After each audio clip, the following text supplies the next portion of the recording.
قاعدہ اولا اور قاعدہ اخیرہ میں شریک ہونے والے حضرات کے لیے ایک بہت ہی اہم اور ضروری مسئلہ، جس سے عوام تو بے خبر رہتے ہی ہیں، بہت سے پڑھے لکھے حضرات بھی اس مسئلے سے ناواقف رہتے ہیں۔ دیکھیے،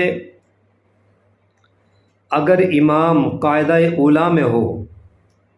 سب سے پہلے تو یہ سمجھیں کہ قاعدہ اولا کس کو کہتے ہیں اور قاعدہ اخیرہ کس کو کہتے ہیں۔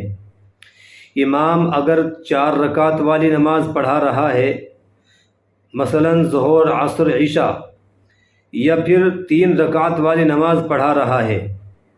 تو پہلی 2 رکعت پر جب امام بیٹھتا ہے تو اس کو قاعدہ اولا کہا جاتا ہے،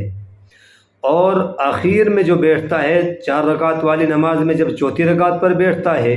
یا تیسری رکعت والی نماز میں 3 رکعت والی نماز میں تیسری رکعت پر بیٹھتا ہے تو اس کو قاعدہ اخیرہ کہتے ہیں۔ تو اگر سوال یہ ہے کہ قاعدہ اولا یعنی پہلی 2 رکعت پر امام بیٹھا اور کوئی مسبوق آتا ہے جو بعد میں نماز میں آ کر کے شامل ہوتا ہے، اس کو مسبوق کہتے ہیں۔ تو کوئی مسبوق مقتدی امام کی آ کر کے التحیات میں قاعدہ اولا میں اتباع کرتا ہے، جیسے ہی وہ آ کر کے بیٹھتا ہے تو امام فوراً تیسری رکعت کے لیے کھڑا ہو جاتا ہے۔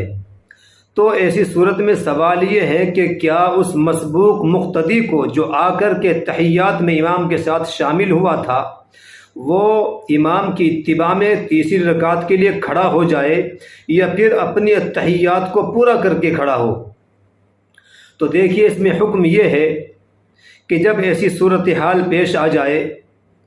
تو اس کو چاہیے کہ وہ جلدی سے اپنی تحیات کو پورا کرے، التحیات کو چھوڑ کر کے امام کی اتباع میں تیسری رکعت کے لیے کھڑا نہ ہو۔ اگر اس نے تحیات کو چھوڑ دیا، تشہد کو، چونکہ یہ پڑھنا واجب ہے، تو اگر اس کو چھوڑ کر کے وہ امام کے ساتھ کھڑا ہو گیا تو ایسی صورت میں اس کی نماز مکروہ تحریمی کے ساتھ ادا ہوگی۔ مکروہ تحریمی کہتے ہیں جو حرام کے قریب قریب ہو، تو اس کو ایسا نہیں کرنا چاہیے۔ تحیات آپ جانتے ہی ہیں، التحیات للہ والصلوات والطیبات السلام علیک ایہا النبی ورحمۃ اللہ وبرکاتہ، السلام علینا وعلی عباد اللہ الصالحین، اشہد ان لا الہ الا اللہ واشہد ان محمدا عبدہ ورسولہ، یہاں تک پڑھ کر کے جلدی سے کھڑا ہو جائے۔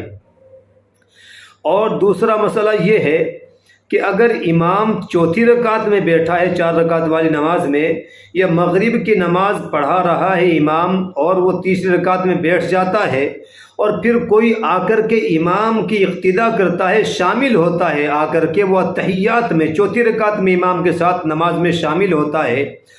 تو اور جیسے ہی وہ آ کر کے بیٹھتا ہے، ابھی اس کی تحیات پوری بھی نہیں ہوتی ہے، ابھی وہ شروع ہی کرتا ہے کہ امام سلام پھیر دیتا ہے، تو ایسی صورت میں اس مسبوق مقتدی کو کیا کرنا چاہیے؟ آیا وہ فوراً کھڑا ہو جائے التحیات کو بیچ میں چھوڑ کر کے، یا تحیات کو پورا کر کے جو ہے وہ کھڑا ہو اور پھر اپنی نماز کو پوری کرے؟ تو اس سلسلے میں بھی حکم یہی ہے کہ وہ اطمینان کے ساتھ، اگر امام نے سلام پھیر دیا تو اطمینان کے ساتھ اپنی تحیات کو مکمل کرے، عبدہ و رسول تک پڑھ کر کے جو ہے وہ کھڑا ہو جائے اور پھر اپنی باقی نماز کو وہ پورا کرے۔ تو امید ہے کہ آپ حضرات کو یہ دونوں مسئلے سمجھ میں آ گئے ہوں گے،